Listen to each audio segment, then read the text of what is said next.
Hey, I'm Nerviews, and before I get started on this review, I need to tell you about something. Videos on my channels, including this one, are either coming out the 1st, 8th, 15th, 22nd, and or 28th of a month, starting at 2:30 p.m. Eastern Standard Time for a little more consistency. Timestamps to areas in this review will be in the description, and my introduction of 2004's I, Robot is up next. 2004's I, Robot is a science fiction action mystery, whodunit summer blockbuster, with some comedic elements. It also stars Will Smith, Bridget Moynihan, James Cromwell, and Bruce Greenwood, to name a few.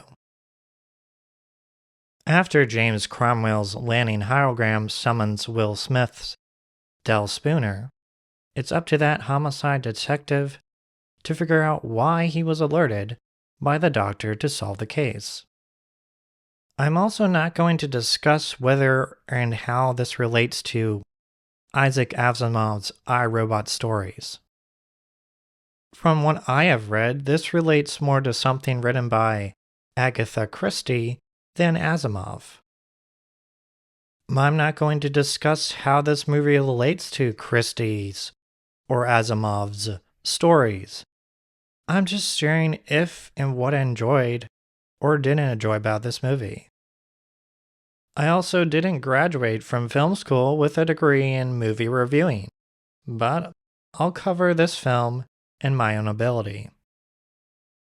2004's I, Robot is an entertaining science fiction, action mystery, whodunit summer blockbuster that has a good cast, fitting sound design, moving and memorable musical score, good comedic elements, and minimal cinematography issues.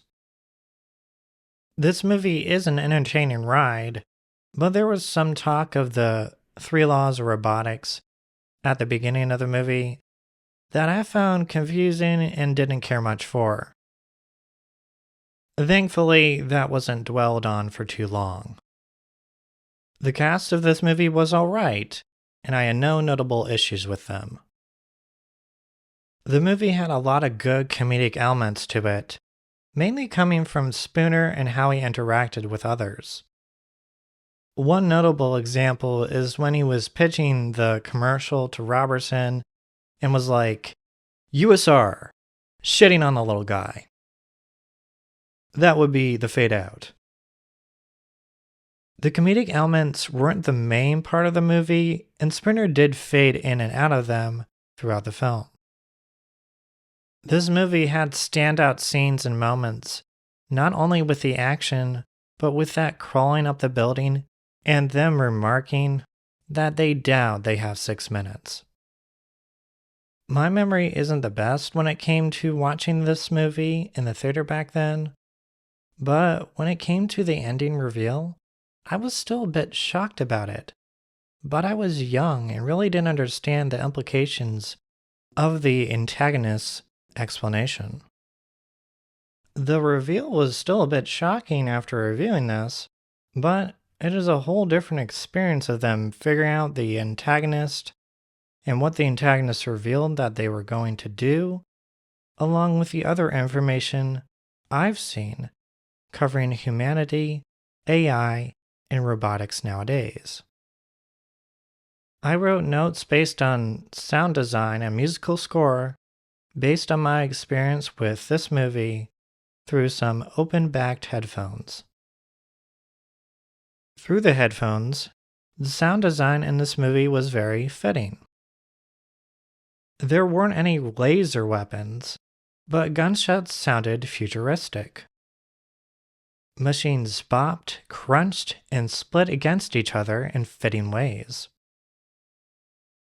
There was a scene where futuristic clashed against past design, and that fit appropriately.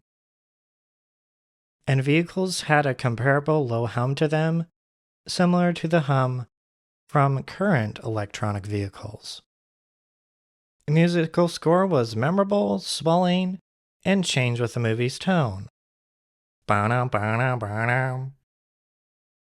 The visual design in this movie was futuristic science fiction, had a greenish tinge in darker scenes, with white, boring looking robots. Sometimes the robots were not as clear as they could be. Maybe the robots were like that since the movie was shot on film and they just wanted them to fit in there visually.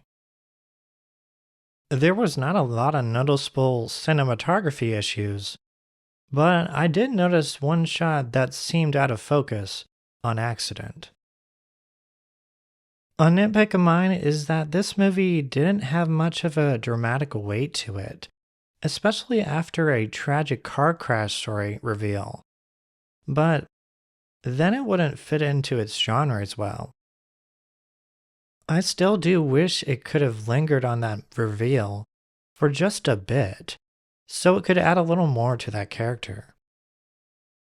This isn't a really intimidating robot turning sides movie either, since there wasn't a lot of emotional weight to the reveals. Also, who showers in a bathtub without a curtain? You just been making a mess. I mean, seriously. 2004's I, Robot is an entertaining science fiction action mystery, whodunit summer blockbuster that has a good cast, fitting sound design, moving and memorable musical score, good comedic elements, and minimal cinematography issues. I've said that I've liked some moments that had more dramatic weight to them, but those were just nitpicks. 2004's I, Robot gets a 74 out of 100. My other channels are creative, video gaming, and product review related, and are linked in the description. They are each fittingly called Create a Nerb, Nerby Games, and Nerbware. My support pages are also linked below, and check out more from my channel displayed now.